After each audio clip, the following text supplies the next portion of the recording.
when trying to figure out what's the cosine of alpha minus beta, you can clearly identify this to be equal to 12 over 13, right? Now, that gives you sine of A and cos of B. Now, if you come back to this now expression, we have everything we need to solve that, right? Now, solving that becomes now equal to what? Sine of A plus B becomes equal to sine of A, which is what? 3 over 5, right? So 3 over 5 multiplied by what? Multiplied by cos of B, which is 12 over 13, right? Plus sine of B, right? Sine of B is equal to what? 5 over 13.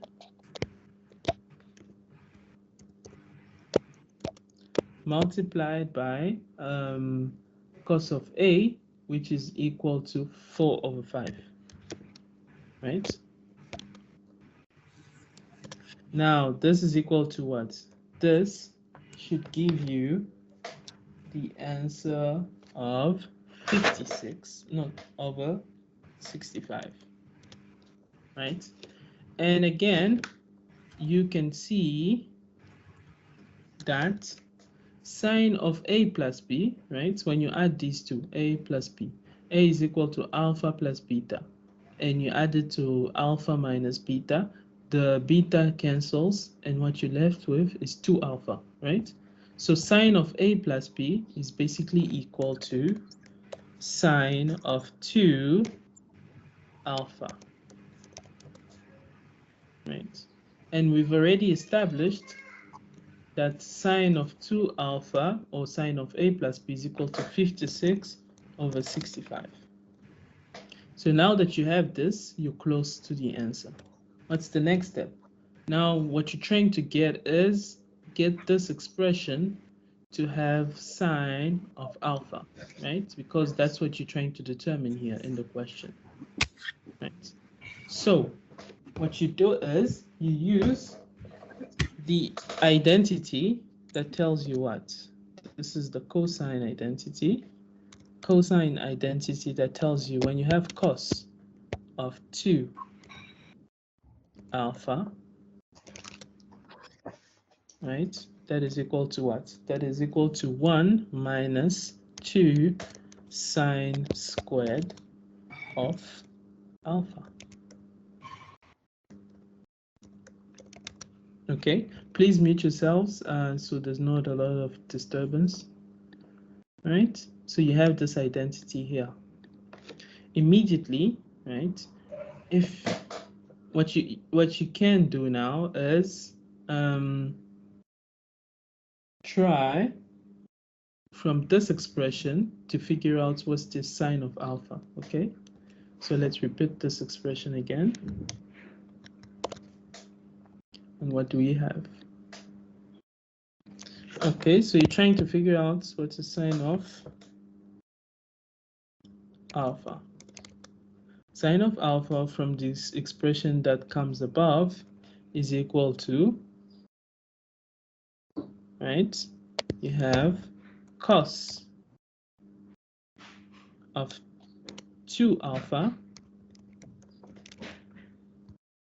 cos of 2, just give me minutes, 1, so it's 1 minus cos of 2 alpha,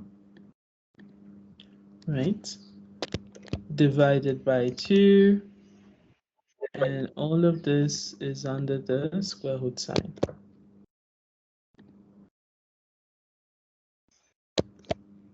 Let me just write it there.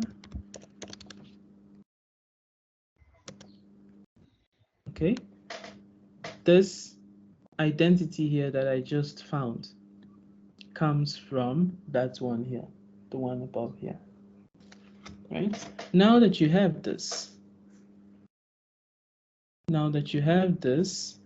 you can, right? You also have the identity, right? So we can say we also know that from the trigonometric identities, what do you know?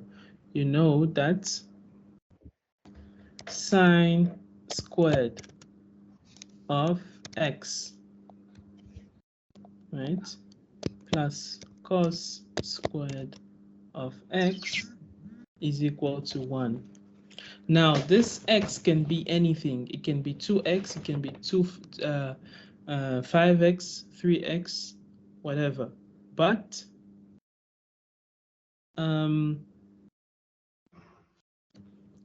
it applies to all sine and cosine functions of the same angle, right? So if you have sine squared of 2x plus cos squared of 2x, it's also equal to 1, right? That's a universal rule. But now, so if you have, because what you're trying to do is you're trying to turn this into the cosine 2 alpha into the sine 2 alpha, because that's the expression that you already have calculated, right? So now using this identity that we just demonstrated here, right, you can clearly see that therefore, right, cos of 2 alpha is equal to, therefore, the square root. I see a hand raised, just give me a minute. The square root of 1 minus sine, just give me a second here, sine squared of 2 alpha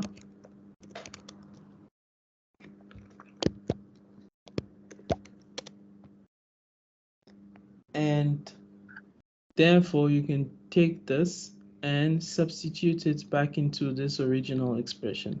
So if we were to copy this expression and bring it down there, all we have to do is replace the cos 2 alpha by the square root of 1 minus sine squared of 2 alpha.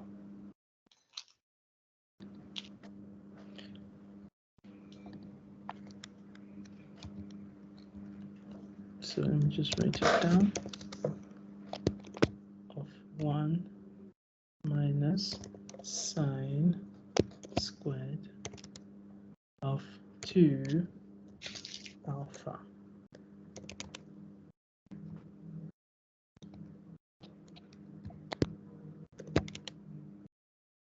And there you go. Now you can plug in the values that you have found, right? So what is this equivalent to? Okay, we've already determined what is sine of 2 alpha, right? So when you plug in the value of sine of 2 alpha there, you have basically the square root of 1 minus the square root of 1 minus 56 over 65 all squared, and then divided by 2, right? Now this, you can calculate it and you should be able to get one of the values there, right? So you guys can easily complete that expression, right? Any questions concerning this? Questions, suggestions, anything?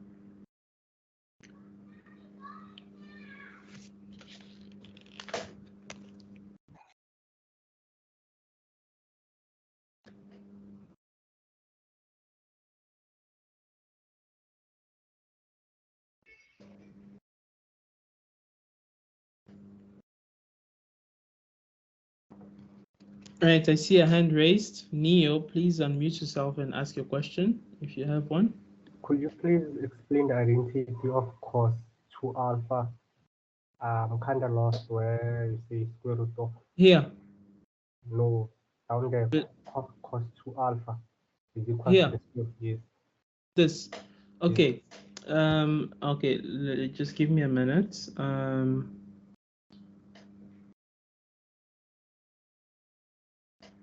Just give me a second here.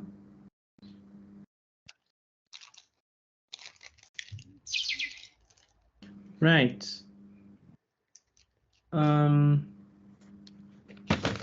Okay, so this cos of 2 alpha here is basically comes from this expression here. So we know this is an identity that you guys know.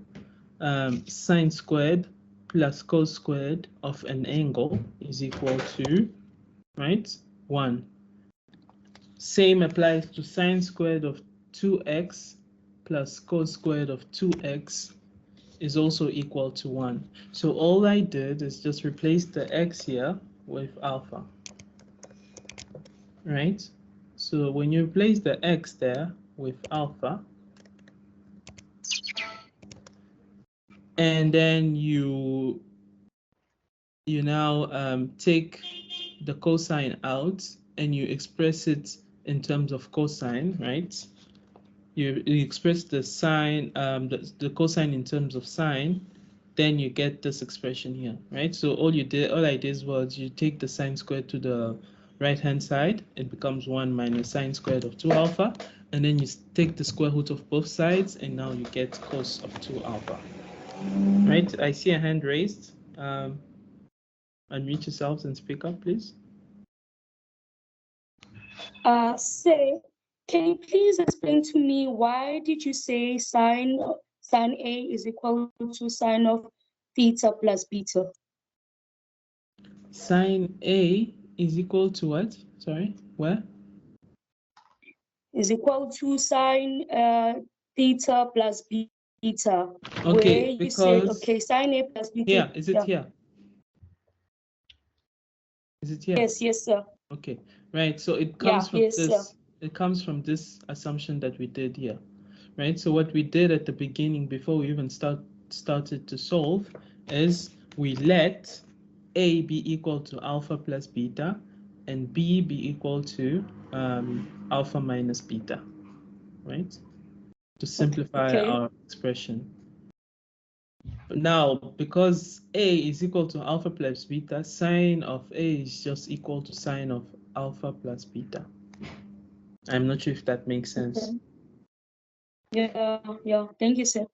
Yeah, no problem. Any other questions? I see a hand raised. Go ahead.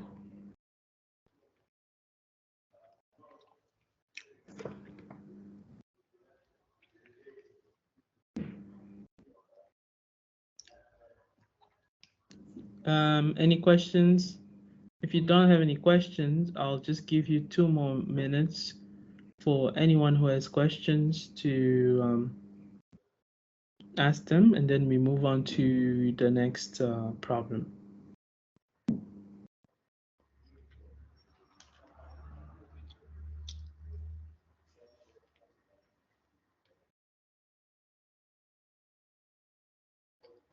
So sir, cos A plus beta, you did a what you call theorem of Pythagoras to find sine A plus B. Sorry? No, that's not Pythagoras. No, we're not looking at Pythagoras theorems here. We're just looking at trigonometric identities. We didn't look at there. All I did here is basically just use trigonometric identities, and all identities that I used were, I'll just highlight them. This first one here, that's the first one that I used. The second one that I used was this one here. So basically, in this whole problem, I used 2 identities. There you go. Go ahead. The first one, how did you find it? I thought you used the Pythagoras to find it. You said this first expression here. Yes, I thought you said because cos alpha plus beta is equal to 4/5. That means equals to x is equals to 4 and r is equals to 5. Then you use the Pythagoras That's theorem. right. Okay, so I now I understand what you're trying to say there. No, I did not use that way to solve this problem. So what you're saying, I think if I'm understanding you correctly, is you use the triangle, right? And you try to figure out if you can solve the problem using that. No, I didn't use that way. I just used the identities that we know. If you could just give me a minute, guys. Just give me a minute.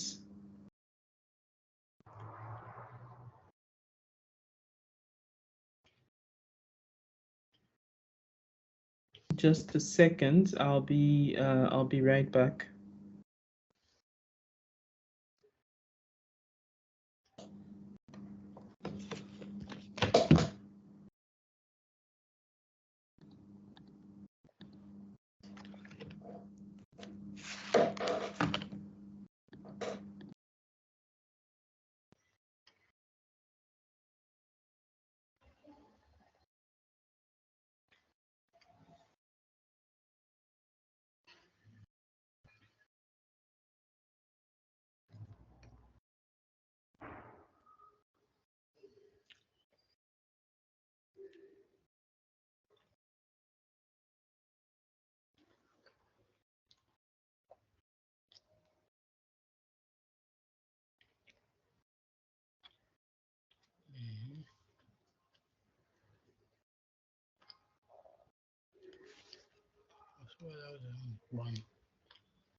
Okay, guys, I'm back. Sorry about that. There might be some background noise because there's some people doing some work at my neighbor's house. So just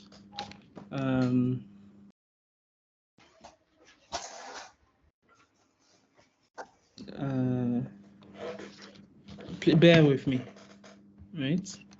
Okay. Right. So any questions that you had?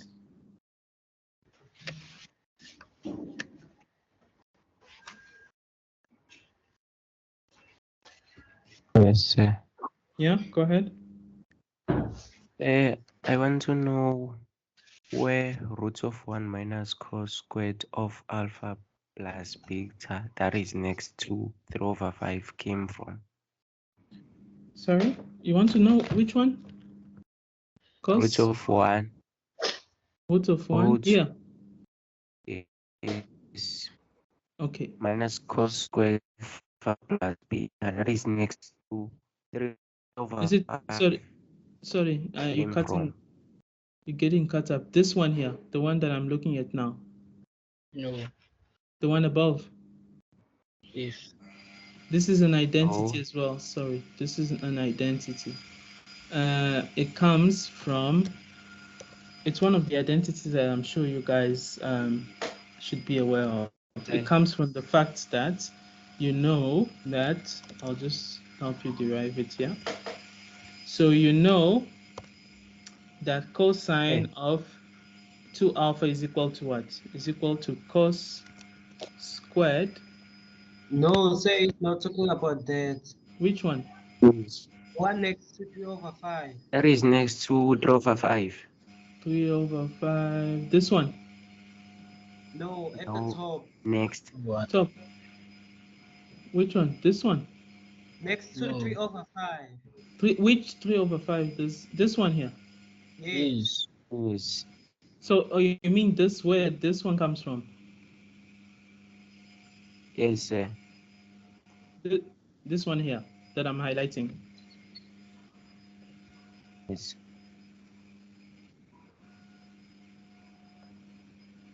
Okay, so this one comes again from this sine squared plus cos squared is equal to 1, right? It comes from the fact that, again, if you use this expression here that we derived, okay, so I'll try to show you how I got that just now. So if you use that expression, okay, what you have now, and you try to express it in terms of sine, you can take this cosine here on the right hand side, and it becomes minus 1 minus cos squared, right? Sine squared is equal to 1 minus cos squared of x, right? When you take the square roots of on both sides now, what do you have? Sorry. Now I see. Now I see. You see it now. Yes. Do I need to continue, or you'll get it for now? It's fine. Okay, yeah, so that's where it comes from. Hopefully it makes sense. All that changed now is the x was replaced by alpha plus beta. Okay, same for this one as well, the one that I'm just highlighting now. Okay.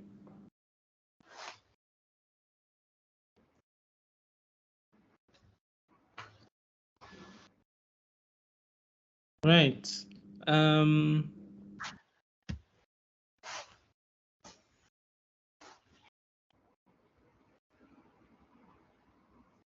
Right. Any other questions, or we can move on because time is. So you said you didn't use the triangle method. So how did you find 3/5?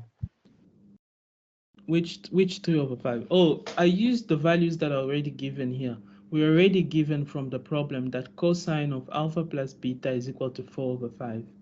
So using this, you can already know how to calculate sine of alpha plus beta, right? Because you already have cosine of alpha plus beta. You just use the identity that I just showed you here. You know that sine squared plus cos squared must be equal to 1. So if you have cos already, you can find sine. Okay, does that make sense? No. How come? Okay, so wait. Let's say you have cosine of alpha plus beta is equal to 4/5, right? That's given, right? Okay, so now you're looking for sine of alpha plus beta, right? And you've already shown that sine of alpha plus beta is equal to the square root of 1 minus cos squared of alpha plus beta. And you already have cos of alpha plus beta, which is 4/5. So all you do now, it's just one step that I skipped here. All you do is, the next step would be, right? You replace the cos squared of alpha plus beta by 4/5 squared. Does that make sense now? And then you calculate this. When you calculate this, you find that it's equal to 3/5. Is that better? Yeah, it's better. Thanks. Okay. All right.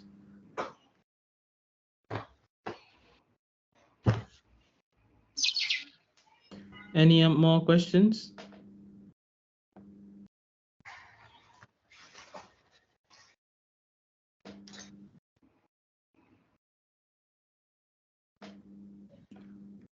Okay, I hope that when you're joining the session, you're putting your full name and student numbers, so I don't, so I'm able to take the register later. Okay, so let's move on to the next. So after solving this, you should be able to find the solution. All right.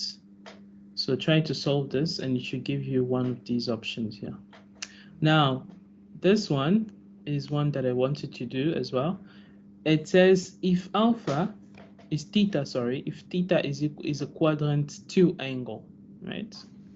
So when we're trying to solve this, what is a quadrant 2 angle? Let me draw the trigonometric circle. So if we have that,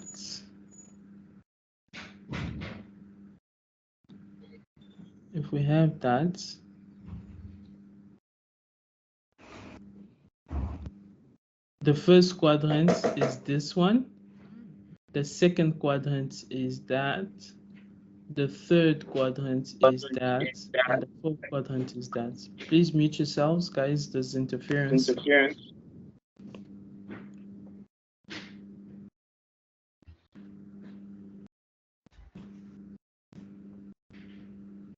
Okay, so then they're telling you that theta is a quadrant 2 angle, okay? Since it's a quadrant 2 angle, it means it belongs to this part here, between pi over 2, right? Between pi over 2 and pi. And here we have 3 pi over 2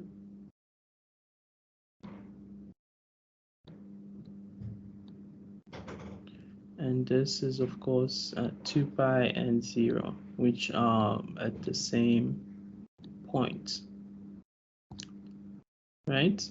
So now if this angle is a quadrant 2 angle and we're given that sine of theta is equal to, again, sine of theta is equal to 3/5. So we could use the identity that we've already discussed, which is the fact that we know sine squared,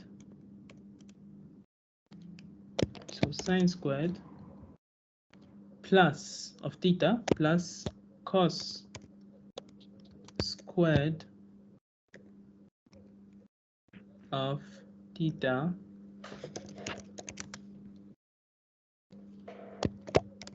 is equal to 1. Okay, so we know this. What does that mean for cos of theta? Well, from what we did before, it just means that cos of theta now, so cos of theta is equal to the square root, right? Square root of 1 minus sine squared of theta.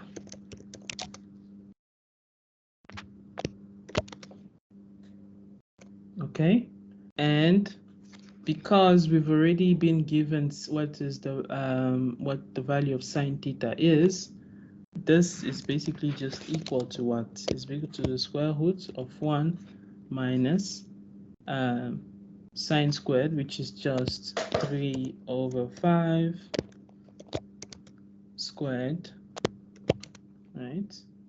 Which is, and the square root of 1 minus 3/5. When you do this subtraction here, what do you get? Right? You get basically the square root of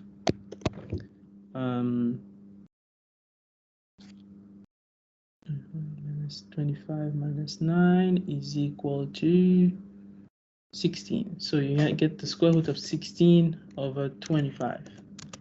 Now, the reason why they specified the quadrant of the angle for this specific problem is because when you have the square root of this number there, you have two choices. It could be either positive or negative. Because remember, we're looking at trigonometric angles here. So there is a possibility to have either a positive value or a negative value, right?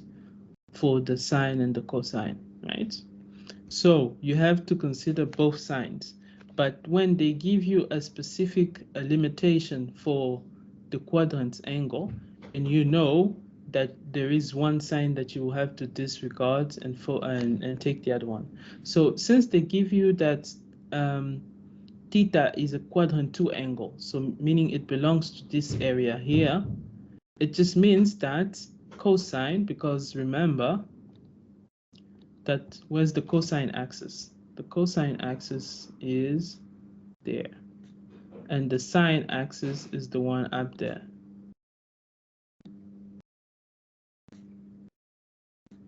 Okay, so we have the sine axis and we have the cosine axis, and since they give you that the angle is of the second quadrant, it means that the cosine has to be negative, because remember the center there is 0. So this is 0. This right there, when you're looking at the values now, is -1, and that's the one there is 1, right? So that means that whatever value of cosine that you do find there should be negative, right? So when you take the square root of 16/25, it's equal to plus or minus 4/5. But because it's a second quadrant angle, it becomes -4/5. So I'm hoping that this makes sense. Any questions there?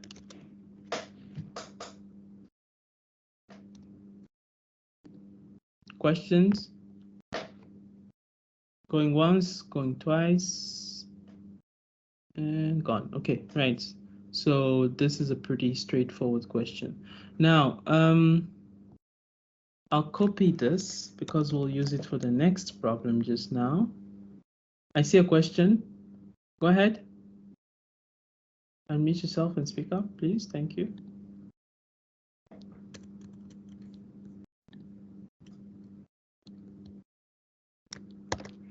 If you have a question, feel free to unmute yourselves, guys, and speak up. I'll be waiting. Oh, yes, sir. I wanted to ask that if, let's say, this was not a multiple choice question, if I were to use this right angle triangle method, I draw my right angle triangle on the second quad and substitute theta and use sine 3/5 to get cos theta, will I still get the full marks? Okay. Now this is a more like a test type of question. Okay, as soon as you get, I think as long as you get the right answer, you should get the full marks. Okay, so this trigonometric circle here is just one way to solve it. Again, like I mentioned before, there are multiple ways to go about this.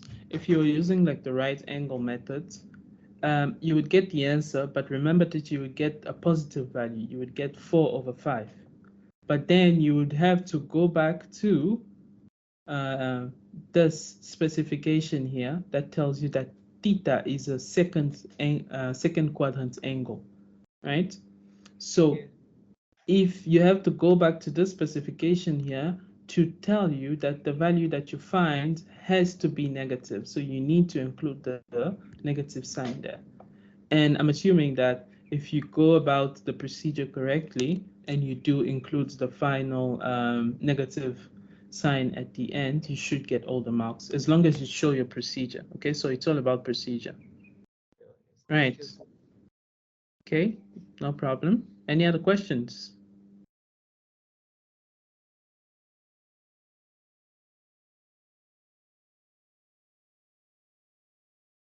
I know you guys are more used to the right angle method from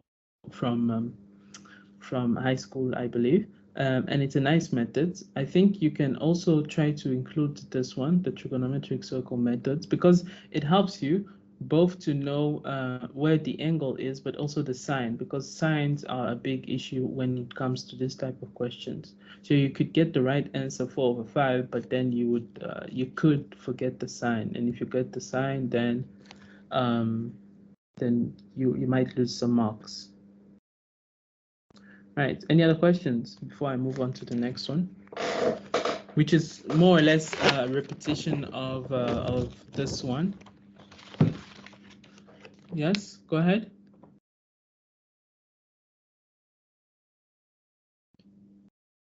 I see a question raised. Yeah, and then we'll move on to other questions. I'll leave the other trigonometric question for you guys to solve. Sorry, go ahead. Do you mind explaining that one again? This one, the one I just did. Yes.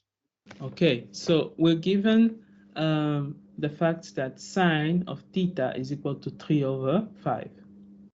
So right out of the back, you know already if that before you even look at the specification that theta is second quadrant angle, you know that since the sine is positive, right? Sine, this is the sine axis. Sine, it has to be either a first quadrant angle or a second quadrant, because all the other quadrants have a sign of have a negative sign, right?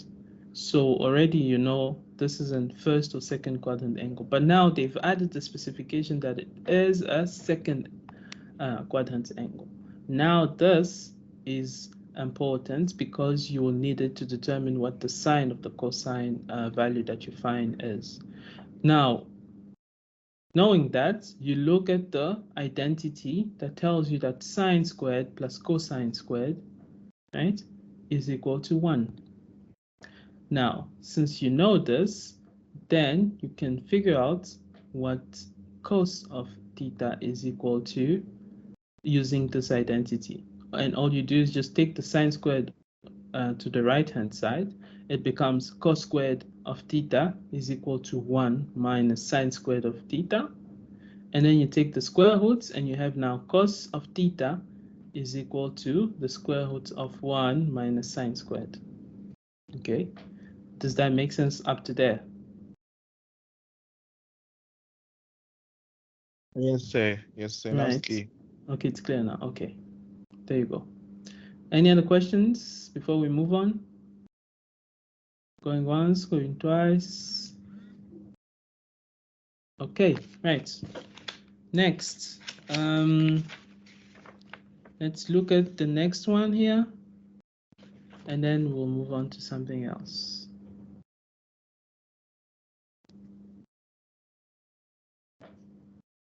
Just give me a minute.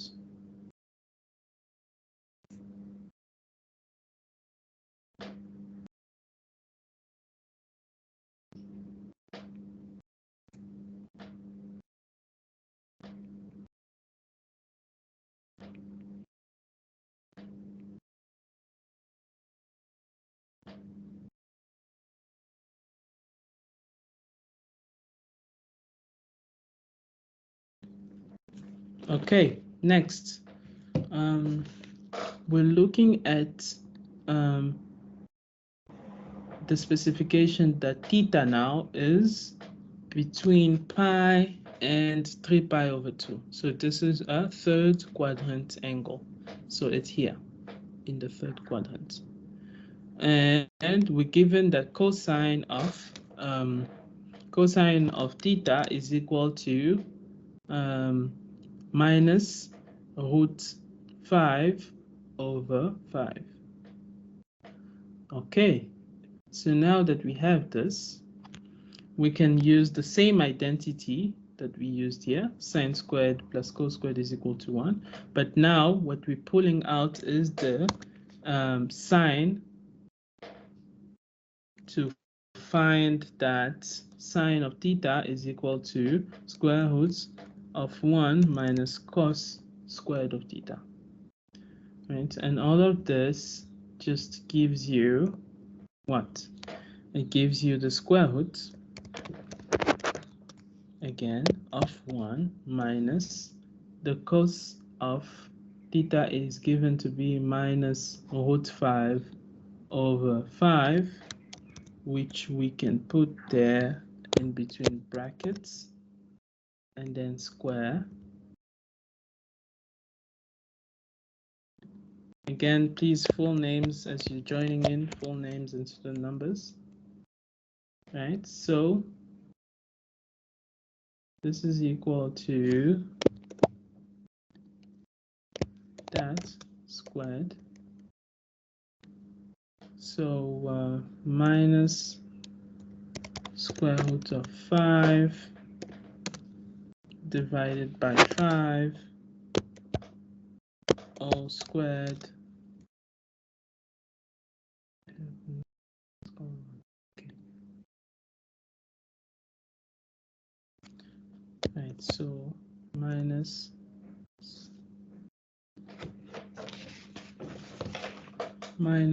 square root, yeah. Okay.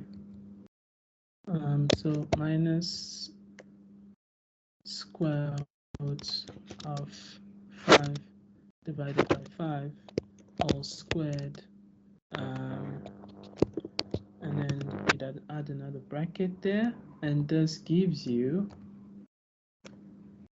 now when you calculate this, it just becomes what? You have 1 minus, the minus here inside the bracket just becomes positive when you square it. So you have now 5 over 25. And when you do 1 minus 5 over 25, what do you get? You get 20 over 25, right? So here we have the square root of 20 over 25, right? Which could also be simplified to be equal to what?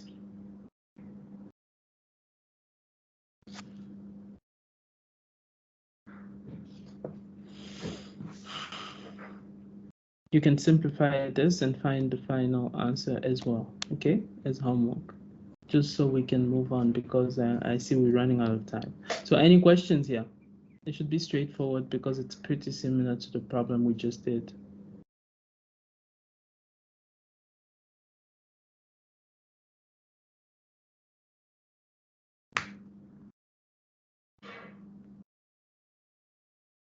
Okay, I see a hand raised there. Unmute yourselves and ask a question, please. Thank you.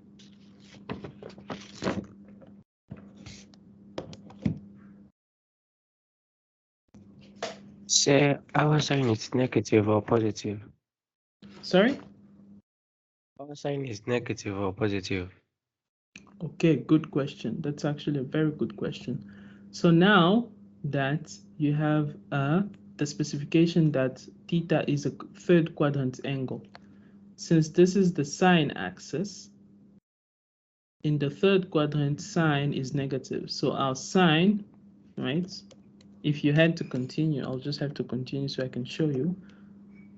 Our sine would be minus 2 root 5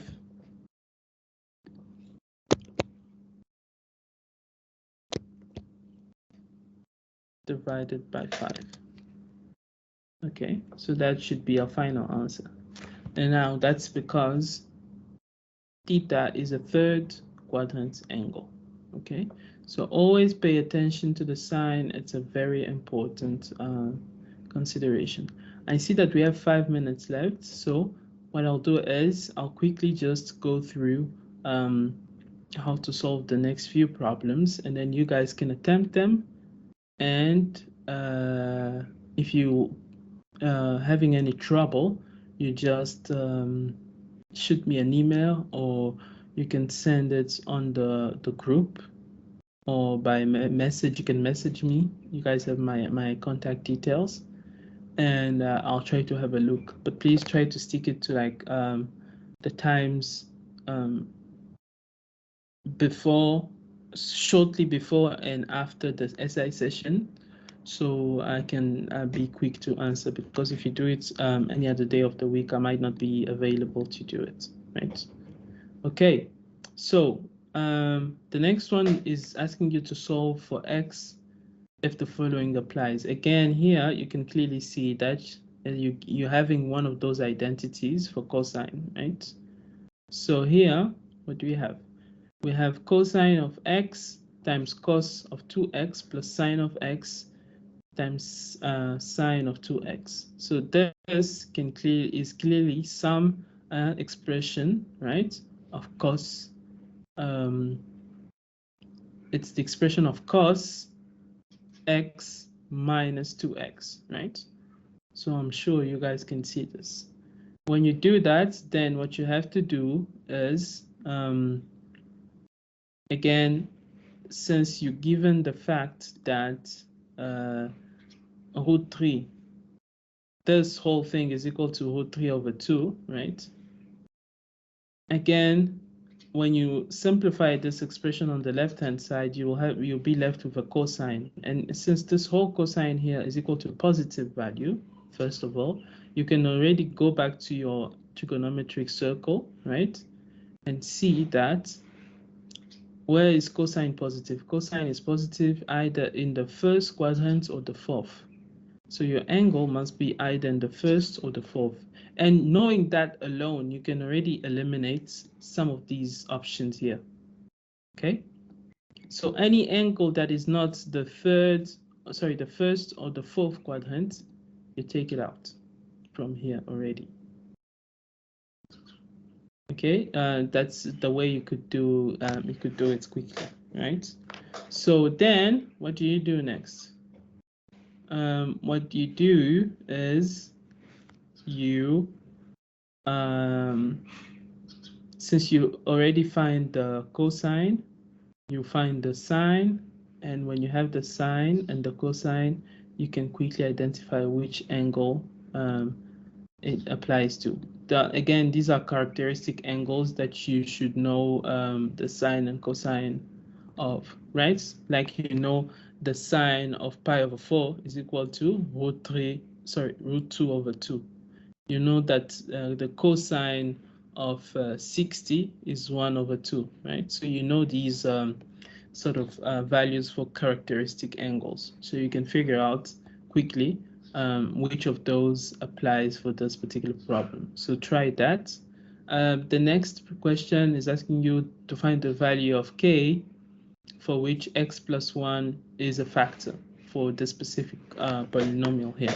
Again, this is a sort of a trick question. I'm not sure if you guys have seen polynomials, but what you can do here is since you know that x plus 1 is a factor, it means that minus 1 is a 0 of this polynomial. So when you substitute minus 1 into this polynomial, you should be able to find it equal to 0. Knowing that, you can easily find the value of k. Okay. Next is it's asking you to find the domain of this function. You guys have seen domains of functions, so this is a pretty interesting question that I'm sure you guys can solve looking at your notes. And yeah, and then there's a few more, and you guys can sort of I'm sure attempt them, and then let me know how it goes, right?